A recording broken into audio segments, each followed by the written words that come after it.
So yun, good morning to good morning. Yun, nandito tayo ngayon sa SM North. Tambay muna tayo. Waiting tayo ng booking. Yeah, peace out tayo bro. Eh, kala mo, sino maghihintay ng booking oh.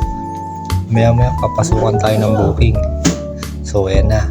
Ayan na. So yun, nasukan tayo ng bricks tsaka salad stop. So dito na nga tayo sa Trinoma. Yun, papasok tayo ng... So yun nga, naglalakad na tayo ng Trinoma basement. Yan, nakita natin yung parkingan. Tapos si Kuya Guard waiting ng mga customer nila para papasukin. So yun na, pagpasok natin ng entrance, makasalubong natin tong pickups.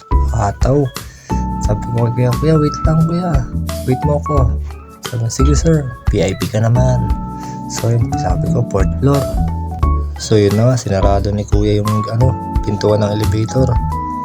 Dapat si Kuya nandun nakaupo, hindi yung palakad-lakad. Nandun sa sulok, kung mamaya pupunta sa kaliwa yan. Tingnan mo, di ba? Pupunta sa kaliwa yan, wala ring magawa si Kuya eh. So yun na nga, umakit na elevator, naglakad na ako. Yan, para una ko lalabas. So yun yan, dito na tayo sa 4th floor. Ayan na yung cinema ng Trinoma. Sobrang lamig, pero paglabas mo sa parkingan, sobrang init. So yun na nga. Kami, dito tayo sa salad stop. Yan yung salad stop. Kanina pa daw ako hinihintay ni Chip. So yun na nga, pinag-logbook na ako sa logbook ng mga Grab. So yun, naglista ako ng pangalan ko, number order, cellphone number, tsaka kung saan yung drop off. So yun na nga, yan pa nga, tinignan ko muna yung oras. Alas 11 na pala ng umaga. Pangalawang booking pa lang tayo. So yun na nga, sisuot ko yung drop off.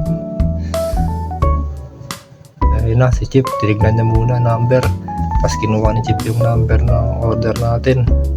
So ayun na, na-pick up order na natin lahat. So then na ako, deliver na tayo. Dito tayo ngayon sa basement. Palabas na tayo ng Trinoma. So yun nakita nyo, lawak pa. Maya nandito na ako ngayon sa drop off dito sa may Agcam room.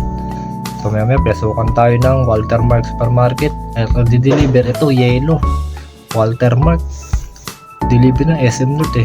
Kaya bigla natin na drop off, biglang pumasok tong Coco Press. So yun, tamang hintay na tayo. Sobrang tagal, kalating oras. Hindi na alam ng crew, nandiyan na pala yung order ko. Yun, na-pick up ko na yung order ko. Kaya deliver na natin. Maya nandito na ako sa drop off. Dito pa sa Metrobank, Balintawak. Thank you for watching.